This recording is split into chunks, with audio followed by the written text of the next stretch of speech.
ndani ya ufalme lakini ukaishi kama mtumwa. Na hii inaleta shida sana kwenye watu wengi kwenye hayo maeneo. Kwa nini? Kwa sababu lazima uishi kwa namna ambayo Mungu amekuandalia. Uishi kwenye mfumo ambao Mungu ameuandaa kwa ajili ya nafasi yako. Bwana Yesu asifiwe. Haleluya. Kwa hiyo kama mwezi mzima nimekuwa nikifundisha kichwa cha somo kinachozungumza akili za rohoni. Na inawezekana nikawa nimemaliza kabisa nikakuangulizia ukokoleo.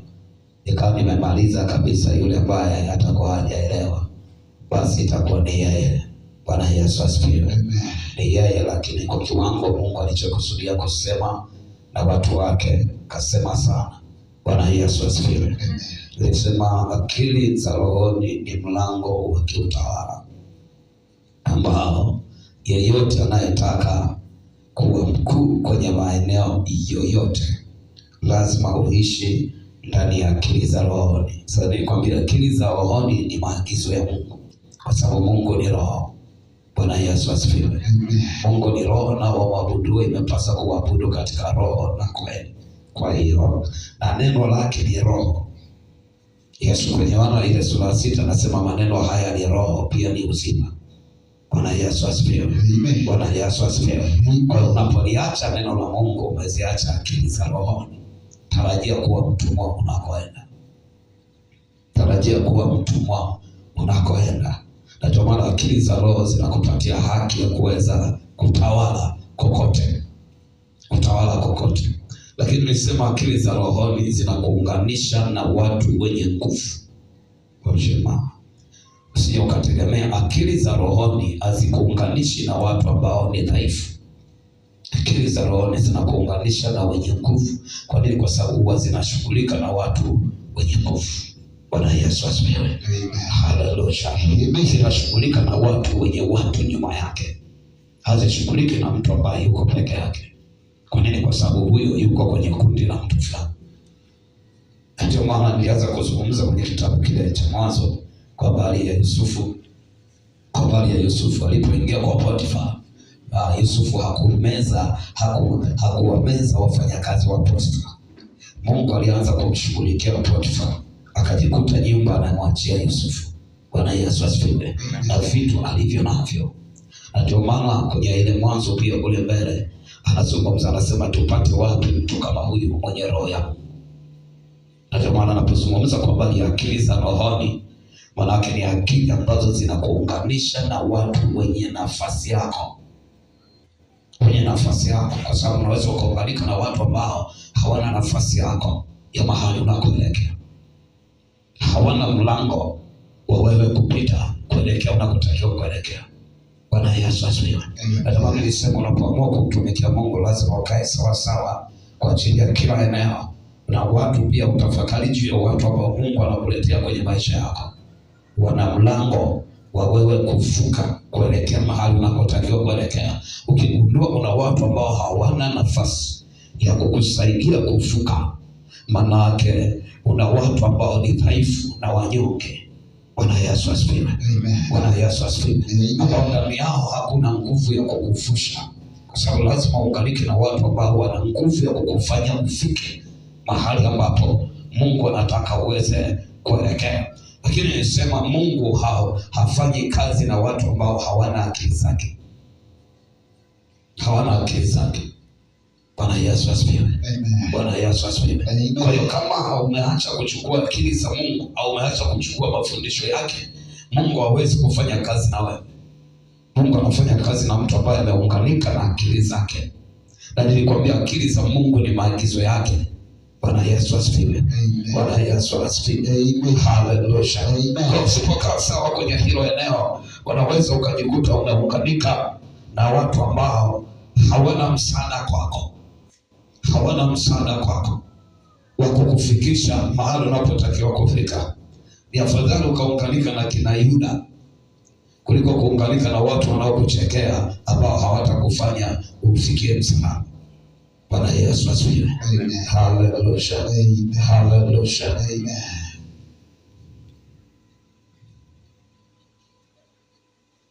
Na ndio maana ukisoma ile Mwanzo 41 nagusa kidogo kwa sababu kuna vitu nataka niseme. nataka niseme vitu vya unavyofanya wenye akili. Bwana Yesu asifiwe. Mwanzo 41:30 na 3:35 anasema, basi Farao ajitafutie mtu wa akili na hekima, amweke juu ya nchi ya Misri. Ajitafutie mtu wa akili na hekima. Mstari wa 34 anasema, Farao na afanye hivi tena, akaweke wasimamizi juu ya nchi, na kutwaa sehemu ya 5 katika nchi ya Misri katika miaka hii 7 ya kushiba. 35 anasema, na wakusanye chakula chote cha miaka hii myema ijayo, wakaweke akiba na nafaka mkononi mwa Farao, wakakilinde kuwa chakula katika miji. Bwana Yesu asifiwe. Bwana Yesu asifiwe. Nilisema mawazo ya wenye akili ni sheria kwa anayosikia. Mawazo ya mwenye akili za rohoni huwa ni sheria kwa anayesikia. Au ushauri wa mtu mwenye akili za rohoni huwa unasimama kama utaratibu wa anayesikia. Na ndio maana ukikosa akili za rohoni unaweza ukawashauri watu wasikusikilize. Na ndio maana hapa Yusufu tunaona anatoa ushauri kwa Farao. Kwa nini? Mwenye akili za rohoni ni mshauri wa utawala au ni mshauri wa ufalme. Bwana Yesu asifiwe. Haleluya. Amen. Haleluya. Okay. Angalia kitu kingine. Angalia ile 39. Mstari wa 39, 41 hiyo. Anasema, Farao akamwambia Yusufu, kwa kuwa Mungu amekufahamisha hayo yote, hapana mwenye akili na hekima kama wewe. Basi wewe utakuwa juu ya nyumba yangu, na kwa neno lako watu wangu watatawaliwa. Katika kiti cha enzi tu nitakuwa mkuu kuliko wewe. Maana nilikwambia akili za rohoni zinachukua nafasi ya nyumba ya mwenye nguvu. Ukikosa akili za rohoni huwezi kuchukua nafasi ya nyumba kwenye nyumba ya mwenye nguvu. Na ndio maana kama unafanya kazi kwa mtu ili watu wa hiyo nyumba wakukabidhi wewe majukumu ya hiyo familia, lazima utani. Kwa sababu Yusufu alikuwa na akili za rohoni, hakusimama kwa sababu anaweza kusimama, ila alitumia akili ambazo hazitokani na wanadamu. Alitumia akili ambazo hazitokani na ufahamu wa kawaida, ambazo hazitokani na uelewa wa kawaida. Bwana Yesu asifiwe. Bwana Yesu asifiwe. Haleluya. Haleluya. Ndio maana nafasi yako ya Mungu, au unapofika kwenye nafasi ya Mungu, nilisema usije ukatumia elimu yako kama unataka kutawala. Usije ukatumia elimu yako, kwa sababu wapo wenye elimu kama ulionayo wewe. Na ndio maana hao wenye elimu wanaenda kwa waganga wa kienyeji, wamechanjwa chai. Wamechanjwa chai, wameogeshwa. Bwana Yesu asifiwe. Bwana Yesu asifiwe. Haleluya. Wamefuliwa nguo na watu ambao hawana elimu. Wamefanyiwa wanachofanyiwa. Kwa nini? Wanatafuta nafasi ya kiutawala. Wanachokitafuta ni roho inayotawala. Wanachokitafuta ni roho inayoketi juu. Wanachokitafuta ni roho inayoinua. Bwana Yesu asifiwe. Bwana Yesu asifiwe. Haleluya. Elimu yako iweke iongozwe na roho. Ukishawishi iongozwe na Roho Mtakatifu, kwenye hilo eneo hakuna atakaye kuzidi. Na ndio maana Yusufu alipoingia kwenye nyumba ya Potifa, alitawala nyumba ya Potifa. Haikuangalia nani alitangulia kuwepo kwa Potifa, nani alitangulia kuwepo kwenye nyumba ya Potifa. Lakini alipoingia kwa Farao alikabidhi majukumu. Haikuangalia nani alikuwa mkuu kwenye ile nchi, nani alikuwa waziri mkuu kwenye ile nchi. Roho ya Mungu inapoingia inawashusha waliokuwa juu yako. Roho ya Mungu anapokuongoza anawafanya waliotawala kwanza kinyume na haki waweze kuwa chini. Bwana Yesu asifiwe. Bwana Yesu asifiwe. Haleluya. Akili za rohoni haziwachi waovu watawale mahali ambapo wewe uko. Haziwachi waovu wamiliki mahali ambapo wewe unasimama. Na ndio maana unakuta Farao alitengua nafasi aliyekuwapo hapo. Watasema watu wangu watatawaliwa kwa neno lako. Angalia, neno la Yusufu ndio linalotawala, sio neno la mfalme. sio neno la mfalme. Kinachompatia haki ni akili. Kinachompatia haki ni akili za rohoni. Bwana Yesu asifiwe. Bwana Yesu asifiwe. Ndio maana unapomtumikia Mungu aliye hai, usimtumikie kirokore. Lazima uruhusu akili zake zikuendeshe. Lazima uruhusu ufahamu wake ukuendeshe. Kama utaendeshwa na ufahamu wa Mungu, popote unapokwenda wewe utakuwa juu tu. Bwana Yesu asifiwe. Popote unapokwenda wewe utatawala. Hautahitaji refa. Bwana Yesu asifiwe. Ndugu yangu aliye kwa ndani unayesoma, hauhitaji refa unakoenda, na hauhitaji wache kukiri kwa siku hizi kazi hazipo kwa wasio na Mungu, ila walio na Mungu kazi zao ziko pale pale na ofisi zao ziko pale pale. Ni kwa sababu wanayo roho ya Bwana. Wakiingia kwenye ofisi yoyote wanakwenda kummeza aliyekuwapa, wanaonekana wao, wanakwenda kumfuta aliyekuwapa, wanasimama wao. Yusufu hakuangalia yeye ni Misri au sio Misri, ila alipokwenda alikuwa na uwezo wa kuwameza wote. Neema hiyo iwe juu yako kwa jina la Yesu. Neema hiyo itembee na wewe katika jina la Yesu. Akili za rohoni hazihitaji refa. Akili za rohoni hazihitaji mtu anayekujua. Akili za rohoni zenyewe zina uwezo wa kumkangua yoyote na kumwaminisha yoyote ya kuwa wewe unatosha kwenye hiyo nafasi, ya kuwa wewe unafaa uketi kwenye hicho kiti. Wapo watu wameketi kwenye viti vyenu, kwa hali inayoendelea shetani anachokifanya anasema, asikie mwanangu, kuna wasomi wangapi umekutana nao, kuna watu wangapi umekutana nao hawana kazi, kuna watu wangapi umekutana nao hawana ajira.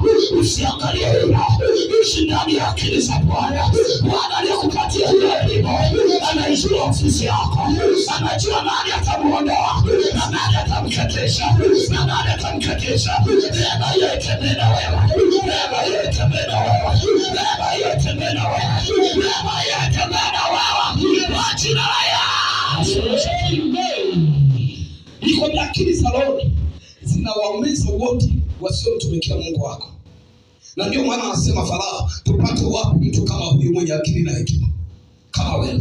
Kwa nini Misri nzima ilikuwa haina aliye kama Yusufu? Unaenda kuomba kazi kwenye kampuni au kwenye taasisi yoyote, lazima kwanza Mungu wako, roho Mungu atangulie. Kwa nini? Kwa sababu huyo mwajiri lazima apate ufahamu. Na ndio maana roho ya Mungu inamfanya mwajiri apate ufahamu ya kuwa wewe ni bora kuliko hawa walionao. Wewe unafaa kuliko hawa walioketi kwenye hicho kiti. Lakini usiende kwa mbinu za kwenda kuwa afisa. Bwana Yesu asifiwe. Bwana Yesu asifiwe. Haleluya. Haleluya. Usiende kwa mbinu za kwenda kuwa afisani au kwenda kuwa mwizi kama wao. Wewe utakosa ajira kama wao. Utakosa ajira kama wao. Nenda kwa ajili ya haki. Maandiko yanasema haki huinua taifa. Bwana Yesu asifiwe.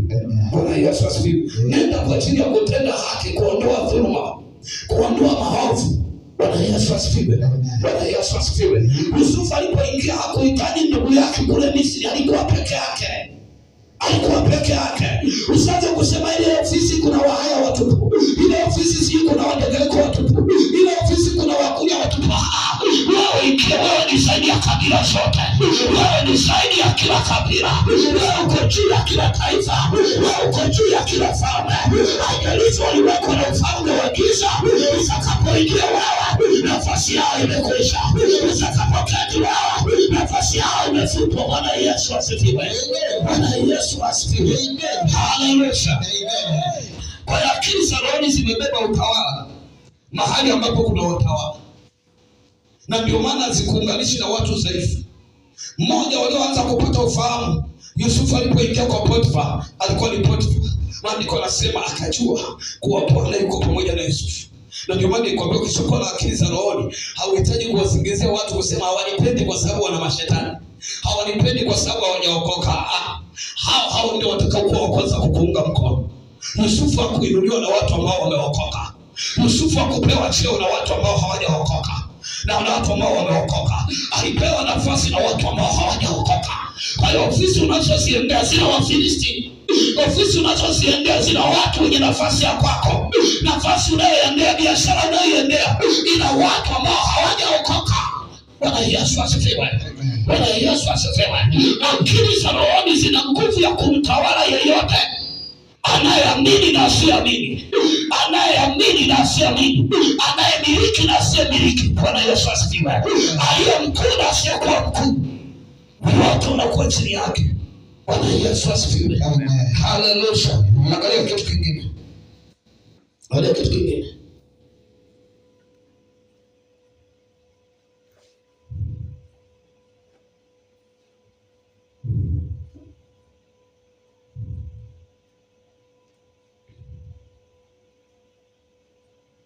Kutoka sura ile ya 7 mstari wa 11 anasema,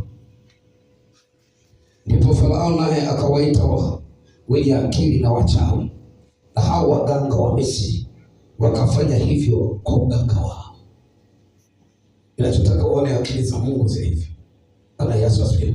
Kwa sababu kuna watu wanafanya vitu wanavyofanya wewe, na wanasema wameokoka kama ambavyo wewe unasema umeokoka, na wanasema wanamwamini Mungu kama wewe unavyomwamini. Nilikwambia hekima na akili zinatawala ikulu, zinatawala mahali ambapo pana mamlaka, hazitawali mahali ambapo hapana mamlaka.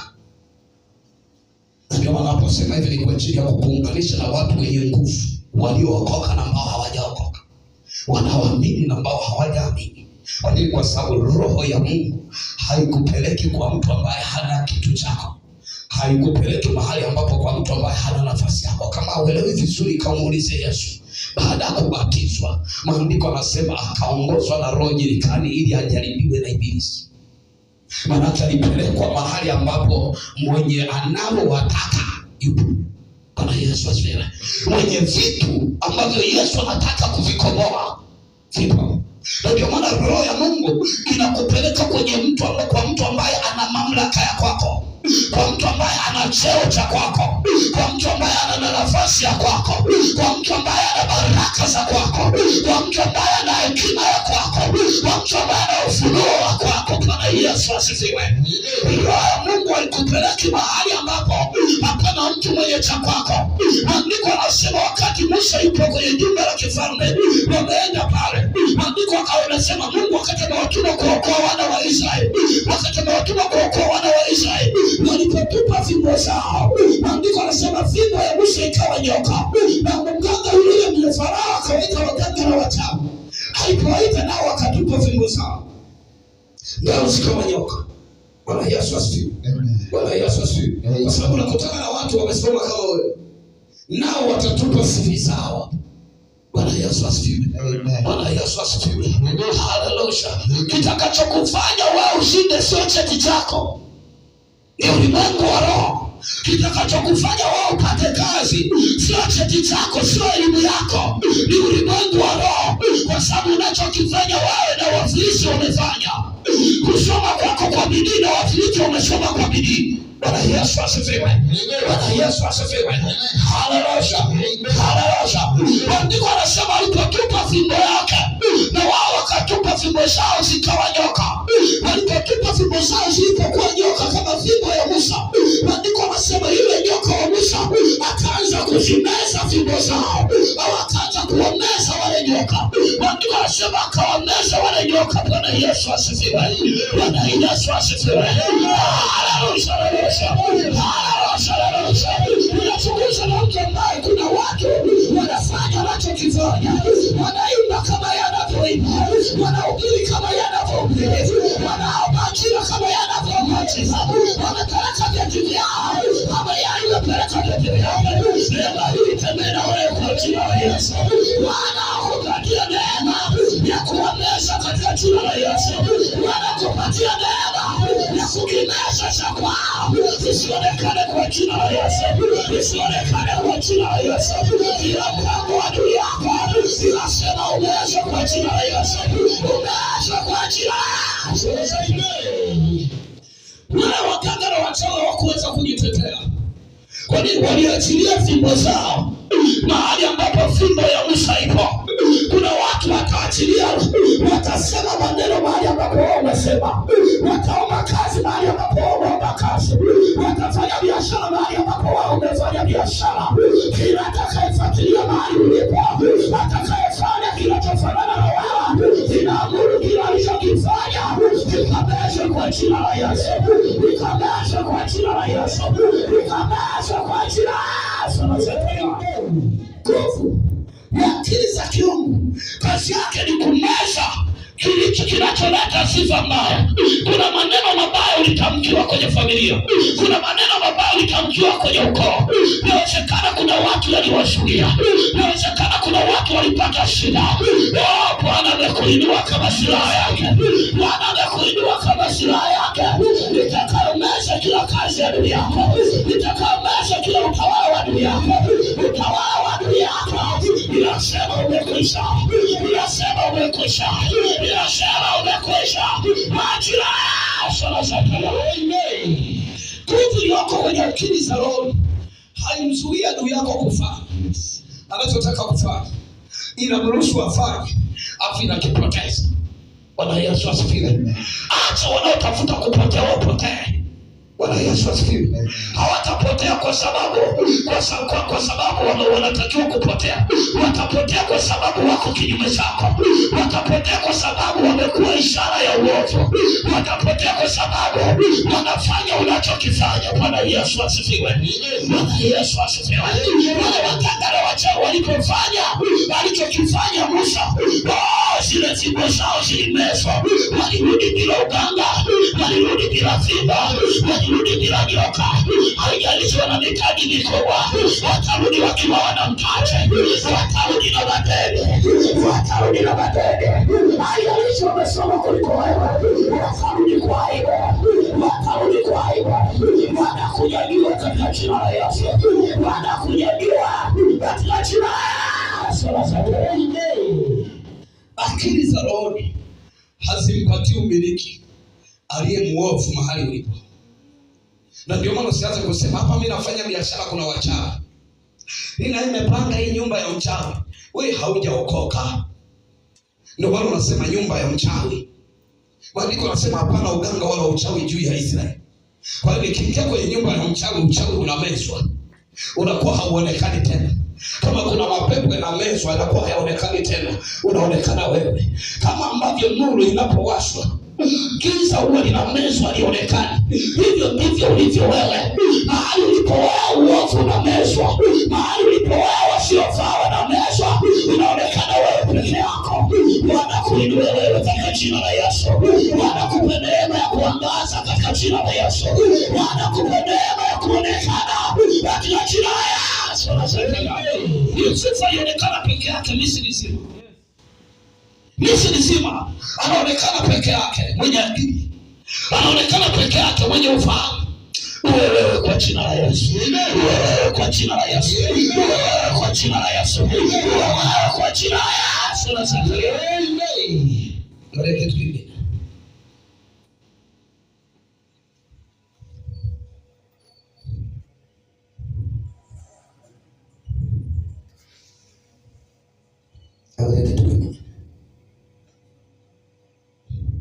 Mungu anapokusudia kukutumia na kujaza roho na akili. Bwana Yesu asifiwe. Amen. Bwana Yesu asifiwe. Amen. Moja ya vitu ambavyo kanisa wanatakiwa kuomba. Unatakiwa kuomba sana. Kuomba sana kwenye hili eneo. Kwa nini? Kwa sababu dunia imepotosha akili za watu. Ukikutana na mpendwa ambaye ni muamini wa kawaida, wanamdharau kwa sababu hajaenda chuo cha Biblia. Huo ni ubox. Kwa nini? Kwa sababu anayeongoza ni Mungu na ni roho ya Mungu. Bwana Yesu asifiwe. Bwana Yesu asifiwe. Amen. Haleluya. Amen. Haleluya. Amen. Haleluya. Ndio maana lazima uwe makini sana kwenye hili eneo. Na ndio maana kwenye Malaki anasema ndipo utakapojua kupambanua kati anayemtumikia Mungu na asiyemtumikia Mungu. Kwa nini? Kwa sababu kumjua kunahitaji ulimwengu wa roho. Hakuhitaji vyeti vya chuo cha Biblia.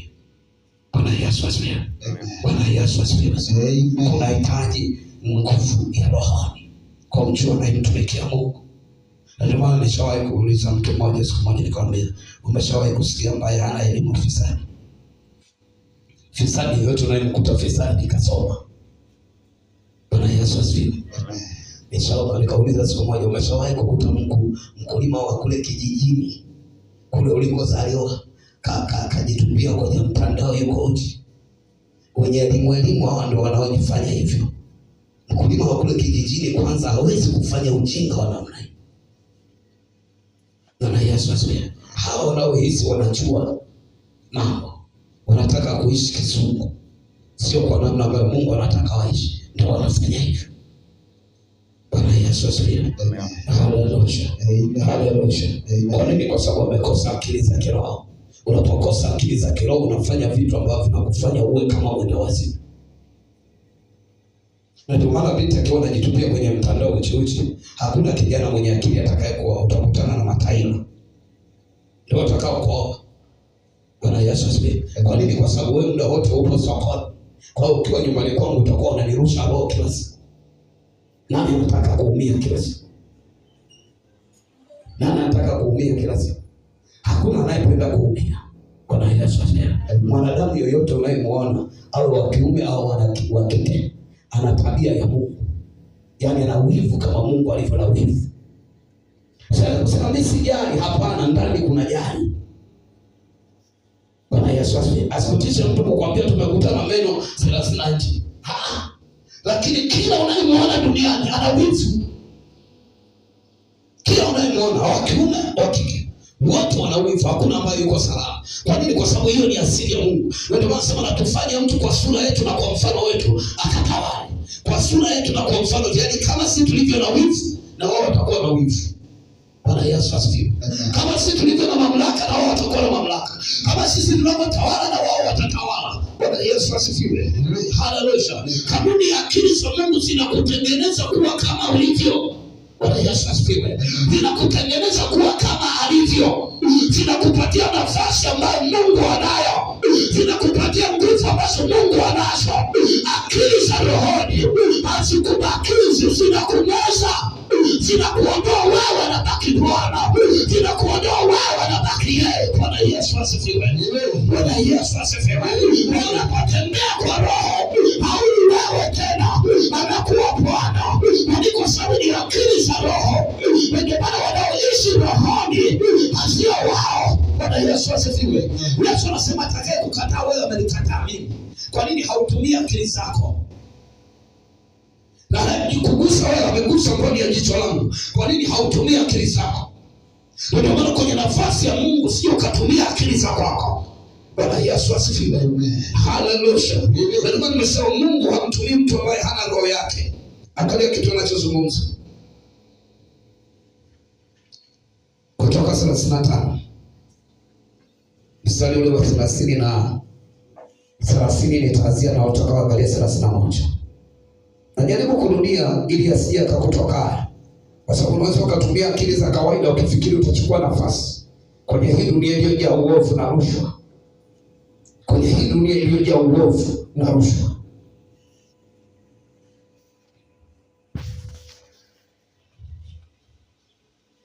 Sarasini anasema, kisha Musa akawaambia wana wa Israeli, angalieni Bwana amemwita kwa jina lake Bezaleli, mwana wa Uri, mwana wa Huri, na wa kabila la Yuda.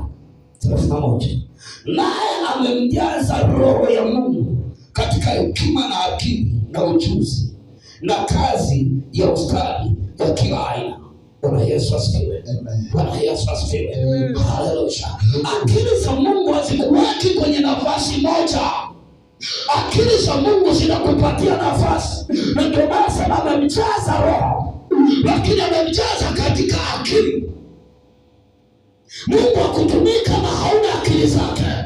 Mungu akutumika na utembei kwa kiwango ambacho yeye anakufundisha. Bwana Yesu asifiwe. Bwana Yesu asifiwe. Anasema amemjaza roho ya hekima na akili na ufahamu. Bwana Yesu asifiwe. Anasema katika uelewa kwa ajili ya kufundua mambo. Na ndio maana aliye na akili ya Mungu ni chanzo cha baraka, ni chanzo cha mafanikio, ni chanzo cha nguvu. Unataka ndugu zako washinde mahali ambapo waliwahi kushindwa. Unataka watawale mahali ambapo walitawaliwa. Washikilie akili zao, lazima warudi huko. Bwana Yesu asifiwe. Bwana Yesu asifiwe. Haleluya. ya kuvumbua mambo ya kuwa wao ni chanzo cha mafanikio, wao ni chanzo cha afya, wao ni chanzo cha uzima, wao ni chanzo cha amani. Bwana Yesu asifiwe. Akili za roho zinakufanya kuwa chanzo, kwa sababu tumezaliwa kwenye familia ambazo zina wachawi. Wazazi walishafanya maagano na kuzimu, walishatuuza kuwa sawa. Kizazi chetu hiki tunafanya agano na ninyi, walindwe na miungu ya huyo mganga, walindwe na mizimu ya huyo mganga, walindwe na miungu ya huo ukoo. Bwana Yesu asifiwe. Amen. Bwana Yesu asifiwe. Ndio maana familia zingine unaenda unakuta tangu mdogo mpaka mkubwa wote wamechanjwa. Ikifika miezi ya kunywa dawa, tangu mdogo mpaka mkubwa wote wanapigwa dawa, mnakunywa kwenye chungu kimoja. Labda kama hujapita maisha ya kijijini. Na kama umezaliwa kwenye neema ya wokovu, basi ubarikiwe sana.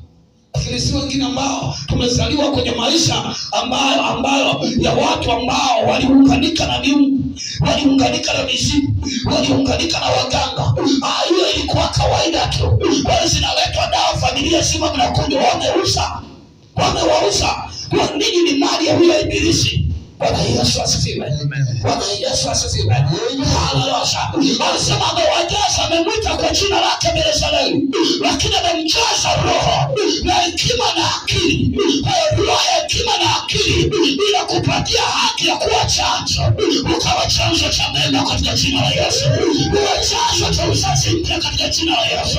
Uwe chanzo cha ukoo mpya katika jina la Yesu. Uwe chanzo cha familia mpya kwa jina la Yesu. Kwa sababu roho ya Mungu inakufanya wewe kuwa chanzo cha mema. Yale mema ambayo yalikuwa yaonekani kwenye familia, ile heshima iliyokuwa yaonekani kwenye familia, ile ufahamu iliyokuwa yaonekani kwenye familia, inaanza kuanzia wewe. Bwana aanze na wewe katika jina la Yesu. Bwana aanze na wewe kwa jina la Yesu. Kofu iliyoko kwenye akili za roho haikufanyi wewe kuwa mkia, inakufanya wewe kuwa kichwa, wakufuate wewe. Bwana Yesu asifiwe. Amen. Haleluya. Na ndio maana anasema 32, na kuvumbua kazi za werevu, na kufanya kazi ya dhahabu na fedha na shaba. Angalia, na kuvumbua kazi za werevu, na kufanya kazi za fedha na za shaba na za dhahabu. Kwa hiyo unafanya kazi, haufanyi kazi ambazo za kinyonge. Unafanya kazi ambazo zinatakwa duniani. Bwana Yesu asifiwe. Bwana Yesu asifiwe. Haleluya. Unasimama mahali ambapo dunia inapataka. Unasimama mahali ambapo ulimwengu unapataka. Bwana Yesu asifiwe. Mungu akuweki mahali palipochakaa. Mungu anakuweka mahali ambapo pana fedha, mahali ambapo pana dhahabu. Wewe kwa jina la Yesu. Maneno haya yawe maisha yako kwa jina la Yesu. Na maneno haya yawe maisha yako kwa jina la Yesu. Yawe roho yako kwa jina la Yesu. Yawe roho yako kwa jina la Yesu. Ndio maana kanisa lazima uwe makini sana. Kwa sababu unaweza ukawa uliuzwa. Familia ilishauza familia. Mstari wa 20 wa 38 anasema, naye amemtilia moyoni mwake ili apate kufundisha, yeye na Mariamu mwana wa Samaki wa kabila ya Dani. Asema amewajaza watu hao akili za moyoni ili watumike katika kazi ya kila aina ya werevu. Bwana Yesu asifiwe. Angalia, anasema amewajaza ili akili, lakini moja pia wapate kufundisha. Manake Mungu anapokufundisha wewe kwa ajili ya kufundisha ukoo wako, kwa ajili ya kufundisha kabila lako. Ndio maana kuna watu wengine hawataokoka, lakini wataokoka kwa sababu wameona kuna mteteleko mwenzao pale. Wataokoka kwa sababu wameona kuna mkulia mwenzao pale. Wataokoka kwa sababu wameona kuna mnyaturu mwenzao yuko pale. Wataokoka kwa sababu wameona kuna wakabila lao yuko pale, ameamini. Bwana Yesu asifiwe. Bwana Yesu asifiwe. Haleluya. Anasema kwa ajili ya kazi walevu, kwa ajili ya kufumbua mambo, kwa ajili ya kufundisha wengine ili wapate kujua. Roho ya Mungu au akili za Mungu zimebeba maisha ya watu wengine, zimebeba ufahamu wa watu wengine, imebeba majibu ya watu wengine. Hiyo majibu ya watu kwa jina la Yesu. Hiyo majibu ya watu kwa jina la Yesu. Hiyo majibu ya watu kwa jina la Yesu. Na maana sema wajaza watu wao akili ya moyoni ili watumike katika kazi ya kila aina, na mwenye kuchora na mawe na kazi ya werevu, na mwenye kutia taraza katika nyuzi za rangi za samawi na za rangi ya zambarau na nyekundu na kitani nzuri, na mwenye kufuma nguo, na hao wafanyao kazi yoyote, na wenye kuvumbua kazi ya werevu. Manake kazi yoyote, unapokuwa na roho ya Mungu, kazi yoyote unaweza kufanya. Ndio maana maandiko yanasema kipawa cha Mungu hufanikiwa kila kinakogeukia. Manake hakuna kazi ambayo haina mafanikio yako. Hakuna biashara ambayo haina mafanikio yako. Kila pahali unapokwenda, pamewekwa mafanikio yako, pamewekwa baraka za kwako, pamewekwa amani ya kwako. Bwana Yesu asifiwe. Ukishakuwa na roho ya Mungu, kila unachokifanya kitakuletea mafanikio. Kila unachokifanya kitakuwa na baraka za kwako. Ndani yako kuna uwezo, ndani yako kuna nguvu ya kufungua mambo. Lakini kumebeba kazi ya kila aina. Hautasema kazi hii siweze, hautasema biashara hii sitafanya, hautachagua. Bwana Yesu asifiwe. Unabeba asili ya Mungu inayotawala kila kitu. Unabeba asili ya Mungu inayomiliki kila kitu. Kwa jina la Yesu, anakupatia asili hiyo, anakupatia asili yake. Kwa jina la Yesu. Kanisa sio watu wa kawaida. Kuna watu watakupeleka kijijini wakifikiri wamekumarisha. Kuna kijijini wataona mafanikio, wakikurudisha mjini wataona mafanikio. Kila pahali utashinda. Akili za rohoni zinakupatia kushinda kila pahali, zinakupatia kutawala kila pahali, zinakupatia kufanikiwa kila pahali. Ndio wao utakayefanikiwa kila pahali, ndio wao utakayefanikiwa kila pahali. Wanakupatia akili hizo, akili za roho ndani yako kwa jina la Yesu. Ndani ya moyo wako kwa jina la Yesu. Ndani ya moyo wako kwa jina la Yesu. Maneno haya tikie ndani ya moyo wako kwa jina la Yesu. Tunasema akili za moyoni ili kufumbua kila kazi ya werevu. Manake kama una akili za kiungu, kuna baadhi ya mambo utaanza kuchagua. Nisikilize kwa makini. Kuna watu watakuweka mahali wakifikiri wanakukomesha, lakini akili za Mungu hazikoni, wanakoma wao. Ndio maana waliwachukua Shadraka, Meshaki na Abednego kuwatupia kwenye ile tanuru ya moto. Walikufa wenyewe, walikufa wafuasi wao, waliharibikiwa wafuasi wao, waliwaona wao wakitembea kwenye tanuru ya moto. Akili za Mungu haziteketee, akili za Mungu haziangamie. Ufahamu wa Bwana uangamie. Wewe kwa jina la Yesu, aibu isikupate katika jina la Yesu, aibu isikupate katika jina la Yesu. Kila tawala wa dunia yako iwe kinyume kwa jina la Yesu, iwe kinyume kwa jina la Yesu, iwe kinyume kwa jina la Yesu. Kwa sababu kuna watu watatarajia watakuona ukilia. Usikilize kwa makini. Walipomuuza Yusufu walijua wamemmaliza, lakini kadri wanavyomuuza ndivyo wanavyomuinua. Walipomuuza ndivyo walivyomuinua. Ndipo wakati alipomfanyia hila wakajua wamemmaliza, na hila yake limuinua zaidi. Repa sakatara pako repa ikataya. Akili za Mungu wazikomeshi na mipango ya wanadamu, wazikomeshi na ufahamu wa wanadamu. Wasikomeshwa, wasikomeshwa, wasikomeshwa, wasikomeshwa, wasikomeshwa. Wajina ndio maana tunaona hapa wanasema katika uelezo na akili ya kufunua mambo, kwa kufanikiwa kwenye kila eneo. Manake mwana wa Mungu umebeba mafanikio kwenye kila eneo. Ukienda kwenye biashara utafanikiwa, ukienda kwenye ufugaji utafanikiwa, ukienda kwenye kilimo utafanikiwa. Waje wakufanikiwa kila unakotokea, waje wakufanikiwa kila unakotokea. Neema ya mafanikio yapatana na wewe, neema ya kufanikiwa yapatana na wewe, neema ya kutawala yapatana na wewe. kokote uliko katika jina la Yesu, kokote uliko kwa jina la Yesu. Ndio maana akili za roho hazimpatii aliyekusudia mabaya nafasi kwenye maisha yako. Ndio maana wale jamaa waliposimama na Mungu wao, walipotoka kwenye nchi yao japo walikuwa watumwa.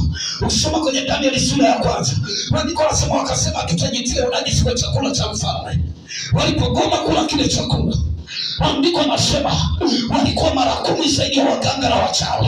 Kwa nini walikuwa mara 10 zaidi? Hawakutumia akili ya mfalme iliyoandaa kile chakula, walitumia akili ya Mungu wao kuandaa chakula.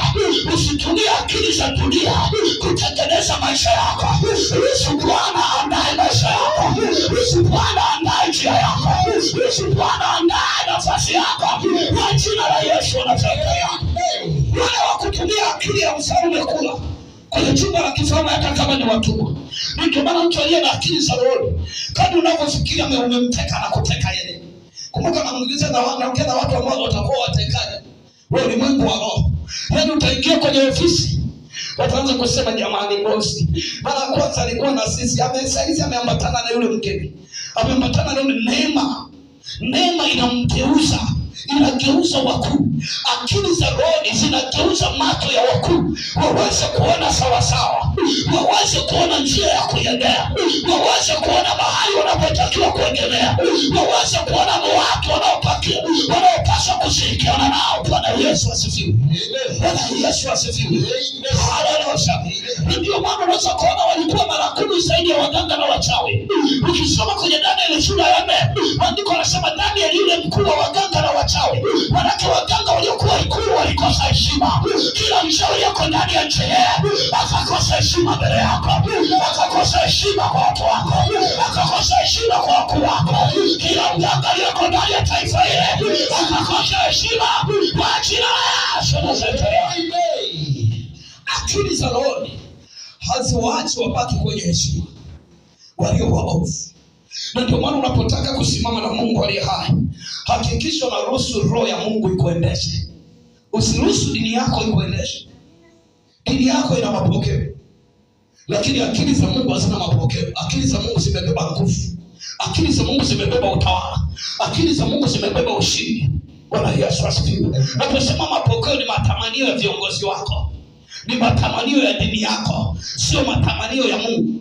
Na ndio maana mapokeo ni vitu ambavyo havitokani na maandiko. Bwana Yesu asifiwe. Bwana Yesu asifiwe. Ndio maana Yesu mahali anasema mmeacha aliyo mapenzi ya Mungu na kufuata mapokeo ya wanadamu. Ndio maana mtu ambaye hayuko rohoni anaweza akawa mlevi, anaweza akawa mzinzi, lakini mwambie siku ya Ijumaa kutulenyana ndio utabujua.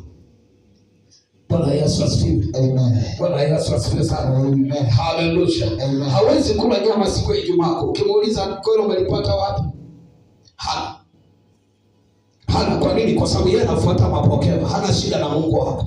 Ana shida na dini. Ana shida na dhehebu. Bwana Yesu asifiwe. Amen. Bwana Yesu asifiwe. Yeye hana shida na maagizo ya Mungu. Sasa mtu aliyetembea rohoni lazima atembee katika maagizo ya Mungu. Lazima zifuate sheria za Bwana. Bwana Yesu asifiwe. Bwana Yesu asifiwe. Haleluya. Kwa akili za rohoni zimebeba utawala wa kila pahali unakoenda. Kwenye ardhi unatawala. Bwana Yesu asifiwe. Kwenye mifugo unatawala. Kwenye biashara unatawala, ofisini utatawala, kwa wakuu utatawala. Bwana Yesu asifiwe. Ndio maana kuna watu watakuwa wanatamani kuishi na wewe. Kuna watu watakuwa wanataka kuishi na wewe. Leo hii kwa wokovu wa kidini tumekosa watu wanaotamani kuishi na sisi. Wakati mimi nakuwa watu wa duniani wanasema ukitaka kuoa mtu sahihi nenda kanisani. Bwana Yesu asifiwe. Amen. Lakini leo hiyo imeanza kupotea. Huwezi kuirudisha hiyo. Kwa nini? Na wale walioko kanisani wakitongozwa saa 6 jioni wapo kwenye ndoa. Bwana Yesu asifiwe. Bwana Yesu asifiwe. Haleluya. Kuna utofauti. Kwa nini wamekosa akili za roho? Na kwa kuwa wamekosa akili za roho wamejifungia heshima. Wajifungia mlango. Maandiko yanasema na uwezo wa kufunga na kufungua. Kwa hiyo wakiangalia watu wa duniani wanatongozwa asubuhi, mchana wako kwenye ndoa, wakija kanisani wanakuta watu design namna hiyo. Wakishakuta kuna watu walisaini namna hiyo, hakuna anayetamani kwenda kuoa kanisani. Kasema kama hao wameokoka na sisi tumeokoka. Bwana Yesu asifiwe. Amen. Bwana Yesu asifiwe. Haleluya. Haleluya. Akichumbiwa jamaa akisema naonja kanionje supu anakubali. Ni upaila. Thamani ya mtu inaanza kushuka baada ya kukuvua nguo. Alikuwa anakufuata, utakuta kufuata wewe. Upo wapi njoo? Kama utaki mimi na wewe basi. Na wewe kwa sababu na hamu ya ndoa unaanza kujikuta unaenda. Lakini akiwa hajakujua ukimwambia sitaki, unabaki na heshima yako. Atakuwa anakutafuta. Kwa sababu ana hamu ya kukutana na wewe. Ana hamu ya kukujua. Bwana Yesu asifiwe. Lakini ukigoma anajua huyu ni mtu sahihi. Ni mtu sahihi. Hata nikisema nimesafiri miezi miwili, nipo kazini, atakuta nyumba yake salama. Lakini akikuta mbabaikaji, haufai kuwa kwenye ndoa. Ndio maana leo unakuta wanasema ndoa siku hizi hakuna. Sio hakuna. Watu wa kuoa na kuolewa hawapo. Bwana Yesu asifiwe. Kwa nini wote wamebaki wahalifu? Kwa nini hawatumii akili za roho? Akili za roho hazikupatia haki kama hujakamilisha utaratibu. Bwana Yesu asifiwe. Bwana Yesu asifiwe. Haleluya. Ndio maana na nguvu ya kufanikiwa kila pahali. Ili ufanikiwe kila pahali. Ili kila anayekuja awe na hamu ya kukaa na wewe. Usikilize, Farao alikuwa na hamu ya kuishi na Yusufu ikulu. Hakumtaka Yusufu aondoke. Bwana Yesu asifiwe. Leo tumekuwa na ndoa za ajabu ajabu. Shida watu hawana akili za roho. Unakuta siku mbili mmeshachokana. Ukitibuliwa kidogo unasema nina kwetu. Hasa watoto wako watakimbilia wapi? Watakimbilia wapi unaposema na kwetu? Wewe kwenu ni hapo mlipoanzishwa na wewe mume wako, sio mchumba wako. Ndio kwenu hapo. Hapo watoto wako watasema tuna baba na mama watakuja. Bwana Yesu asifiwe. Amen. Bwana Yesu asifiwe. Ukikosa akili za roho unaanza kusema naendaga kwetu. Kwenu wapi? Na ndio mimi mwanangu nimekuozesha, unakuja unasema baba nimekuja nimekandikwa kofi. Nenda kumwambia mume wako asante. Asante kwa kuwa wivu wako umenikandika leo. Mungu anasema wale niwapendao huwaonya, huwakemea na kuwarudi. Kwa wakati mwingine ukikungutwa kofi, hebu yadharau maumivu. Yesu alidharau aibu. Yesu alidharau vile viboko. Yesu alidharau ile fedhea. Bwana Yesu asifiwe. Bwana Yesu asifiwe. Ukikosa akili za rohoni huwezi kudharau mbaya. Huwezi kudharau waovu. Huwezi kudharau fedhea. Bwana Yesu asifiwe. Bwana Yesu asifiwe. Haleluya. Akili za rohoni zinakupatia haki ya kuwa na msimamo. Ndio maana kila shida ya Kimesha kina Abednego walikuwa na msimamo, hawakuogopa moto wala amri ya mfalme. Walimjua Mungu wao. Walizijua akili za Mungu wao. Walizaidi akili wanazotumia wanadamu. Zaidi ya ufahamu wanaotumia wanadamu. Bwana Yesu asifiwe. Mungu anapokuokoa hakupatia akili zinazolingana na wanadamu. Anakupatia akili za viwango vya mbinguni. Amen. Mungu anapokuokoa hakulinganishi na wao. Anakupeleka kwa watu ambao umewazidi. Bwana Yesu asifiwe. Hakutengenezi kama watu nao waendea. Sasa kanisa ni watu ambao wameandaliwa kwa kiwango cha tofauti, ambao hutaki kuwa na hofu. Lazima muamini Mungu wako. Ndio maana wao hawakuwa na hofu mbele ya tanuru ya moto. Hawakuwa na hofu mbele ya amri ya mfalme. Hata kama mfalme amesema, wao walijua mfalme wa mbinguni amesema. Mfalme wa falme kasema. Hicho ndicho watakachokiangalia. Ndio maana ukisoma pale mwishoni kwenye ile kitabu cha Danieli sura ya 3, anasema waligeuza neno la mfalme ili wapate kumtumikia Mungu wao. Ahimidiwe Mungu wa Shadraka, Meshaki na Abednego. Kwa nini mfalme anasema ahimidiwe? Hakuwa mtu mwingine. Ile njia ilikuwa ni kwa ajili ya kumkamata mfalme. Ilikuwa ni kwa ajili ya kumkamata utawala. Ndio maana yukwambia akili za rohoni inakamata watawala. Andiko anasema wakakuzwa katika wilaya ya Babeli. Wanakupa neema kukuzwa ndani cheche, wanakupa neema ya kukuza cheche, wanakukuza kwa jina la Yesu. Akupa neema na akili itakayo kuweka juu, neema na akili itakayo kupandisha juu kwa jina la Yesu. Kimana akili za roho tunakupeleka mahali ambapo mwenye amri ya wao kuinuliwa tunaanza kushughulika naye. Mungu alianza kushughulika na Potifa. Yusufu alipoingia kwa Potifa, alipoenda gerezani alishughulika na mkuu wa gereza. Alipoenda kwa mfalme alishughulika na mfalme. Wanashughulika na wakuu wako wa idara, wanashughulika na wakuu wako katika jina la Yesu, wanashughulika na wakuu ndani ya jamii kwa jina la Yesu. Akupa neema kuwashughulikia, akupa neema kushughulikia, akupa neema na akili ya kuwashughulikia katika jina la Yesu. Usije ukacheza na nafasi ya Mungu, kwa sababu nafasi ya Mungu haikai na mtu dhaifu, inataka watu wenye nguvu. Ndio maana tangu siku za Yohana Mbatizaji, ufalme wa Mungu unatekwa na wenye nguvu. Lazima uwe na nguvu za kiakili, lazima uwe na nguvu za kiufahamu. Kuna watu watakutisha kwa maneno, watakutisha kwa sababu ya vifo vilivyowahi kutokea. Haijalishi kuna ugonjwa unaouona, lakini umekutana na mtu mwingine. Usikilize kwa makini. Maandiko yanasema tanuru ya moto ilikoko mara 7 zaidi ya desturi yake. Haijalishi kuna watu walizoea kuroga, mastaili yao walichukua wende, mastaili yao waliua wende, waja hiyo familia yao kwenye uko. Wao ni mtu mwingine, wao ni mtu mwingine, wao ni mtu mwingine. Zaidi watakufa wao, watakufa wewe. Zaidi wataidika wao, wataidika wewe, wataidika wewe. Wanakupendea ya kutembea na akili zake, wanakupendea ya kuishi ndani ya akili zake, wanakupendea ya kuishi ndani ya akili zake kwa jina la Yesu. Wadimu wazima walitoka zaidi ya desturi yake. Hawakujua wanagombana na akili za nani. Walijua hawa ni akina Danieli, lakini waligombana na Bwana.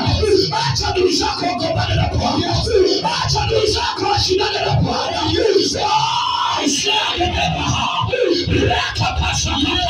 Mungu anakunyanyua ndani ya akili zake. Bwana anakunyanyua uishi ndani ya ufahamu wake. Neema kuishi ndani yako itembee na wewe. Neema kuishi ndani yake itembee na wewe. Neema kuishi ndani yake itembee na wewe kwa jina la Yesu. Kwa maneno haya, kwa maneno haya, Bwana kumeze, Bwana kumeze.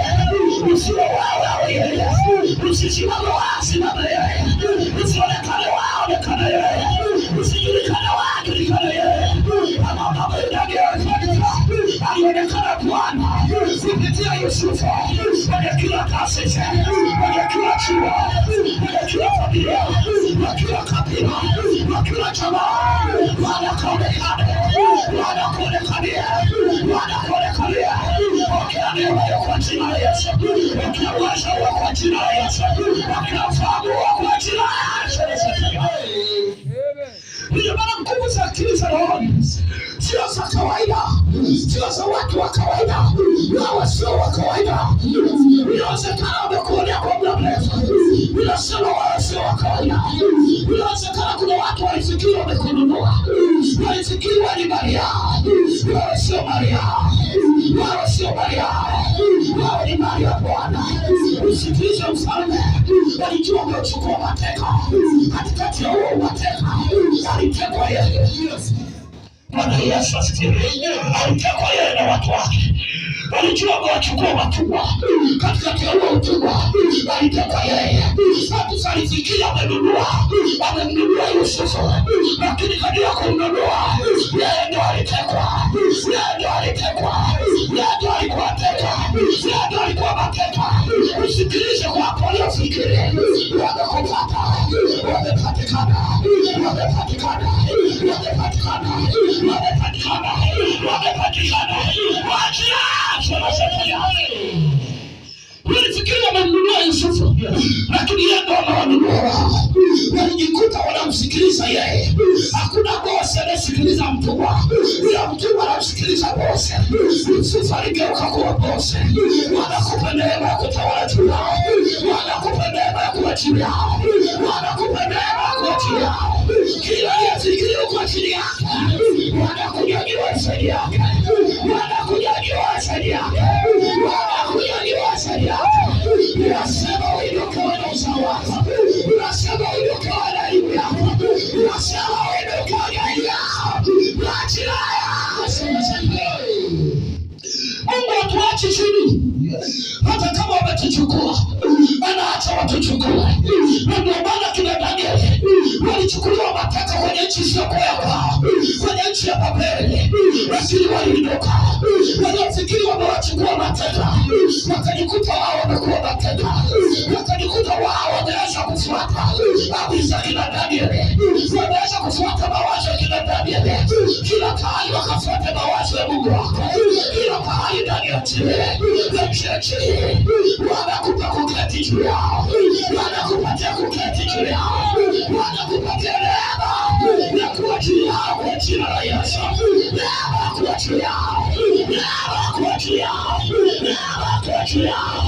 Ikufunike kwa jina la Yesu, ikufunike kwa jina la Yesu, ikuatamie kwa jina la Yesu, ikuatamie kwa jina la Yesu. Akili za Mungu haziachi ufe kwenye mipango ya adui zako. Amen. Ukisoma Biblia yako kwenye kitabu cha Danieli sura ya 6, maandiko yanasema waliandaa shimo, tundu lile la simba. Lile tundu la simba lilikuwa kwa ajili ya kuwamaliza. Lile tundu la simba lilikuwa kwa ajili ya kuwamaliza wao, sio kuwamaliza watumishi wa Mungu. Kuna watu wameandaa uganga, wameandaa majini kwa ajili ya kuwanyonya damu. Watakufa wenyewe. Kama ambavyo wale lile tundu la simba waliloliandaa ulivyowaua wenyewe, adui zako watakufa kwenye uchawi wao, watakufa kwenye majini yao, watanyonywa damu na majini yao, watanyonywa damu na majini yao. Msana walao ninateuza, msana walao ninateuza kila tukio baya waliokuunganisha nalo liwe kinyume kwa jina la Yesu. Unasema liwe kinyume kwa jina la Yesu. Liwe kinyume, liwapate wao na vizazi vyao, liwapate wao na vizazi vyao. Ule ugonjwa wapate wao na vizazi vyao, ule umasikini wapate wao na vizazi vyao, ule ukimwi wapate wao na vizazi vyao kwa jina la Yesu. Amen. Akili za rohoni kazi yake huwa zinageuza matukio ya adui zako waliokuandalia. Ndio maana kanisa, kubali kuongozwa na Mungu. Usikubali akili zako zikuongoze. Na ndio maana nasema wala usitegemee akili zako. Ruhusu akili za Mungu zikuongoze. Akili za Mungu zinapokuongoza, kila anayepambana na wewe anataka kufa. Bwana Yesu asifiwe. Kila anayepambana na wewe anataka kupotea. Na ndio maana waliopambana na Shadraka, Meshaki na Abednego, wale askari walipotea. Walipowashika kuwatupia kwenye tanuru ya moto, walilango wala hawakukumbuka tena. Adui zako watapotea, watakumbuka tena. Wachawi watapotea, watakumbuka tena. Waliofuata maagizo ya kuzimu kinyume chako watapotea, watakumbuka tena. Watapotea, watakumbuka tena. Ninawaunganisha na vifo vya wale askari, ninawaunganisha na vifo vya wale askari.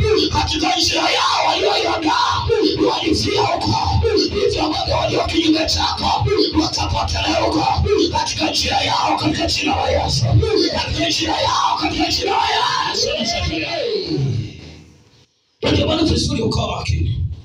Akili za rohoni huwa zinageuza mambo. Fungua Biblia yako kitabu cha Esther sura ya 7. Esther sura ya 7.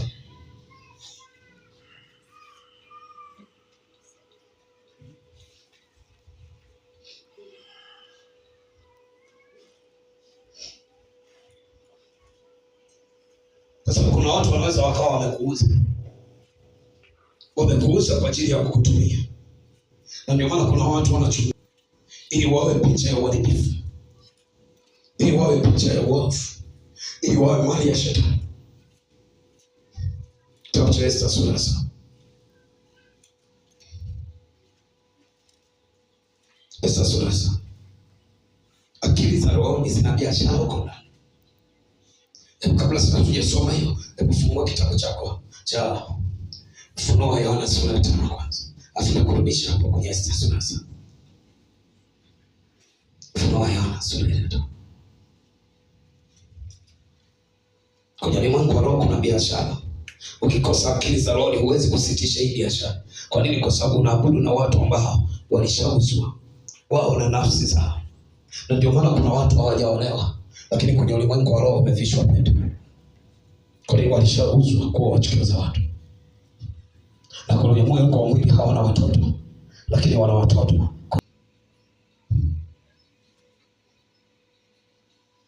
Kwenye ulimwengu wa roho kuna nguvu ya kibiashara. Na wanaofanya hizi ya kibiashara ni watu wenye akili. Kama mjinga tu huwezi kufungua na biashara. Angalia ile sura ya 5 kwanza. Afu nikupeleke kwenye Esta. Azia ule mstari wa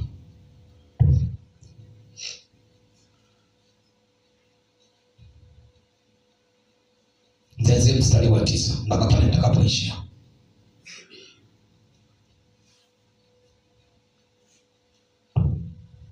Au nianzie mstari wa 7. Anasema hivi: akaja akakitoa kile kitabu katika mkono wa kuume wake, yeye aliyeketi juu ya kile kiti cha enzi. Anasema hata alipokitoa kile kitabu, nao wenye uhai wakaanguka mbele za mwana-kondoo, kila mmoja wao ana kinubi, anasema na vitasa ambavyo ni maombi ya watakatifu.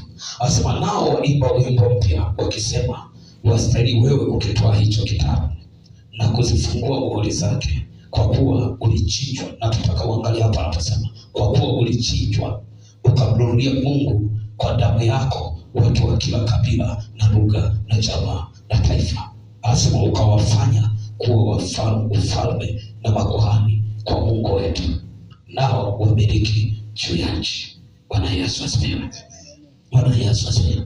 Nilikwambia akili za roho zina utawala. Zina utawala. Na ndio maana wako walionunuliwa na shetani wanatawala. Tumebeba utawala. Sasa hapa tunaona anasema wastahili wewe kukitoa kitabu hicho, maana ulichinjwa ukamnunulia Mungu watu wa kila kabila ukawafanya. Biashara ya ulimwengu wa roho inaweza kukutengeneza kuwa maskini wakati wewe sio maskini. Kuna watu wametengenezwa kwa sababu wameuzwa. Na ndio maana wanatamani kuokoka, wanatamani kumtumikia Mungu, wanakuwa wavivu. Wanatamani kusimama na Mungu, anasema saizi nitapambana. Nitaomba asubuhi, nitaomba mchana, nitaomba jioni. Hawezi kuomba. Kwa nini? Kanunuliwa, amefanywa kuwa dhaifu. Huwezi kumfanya kuwa na nguvu mtu aliyenunuliwa. Kwa nini? Kwa sababu anaendeshwa na utawala.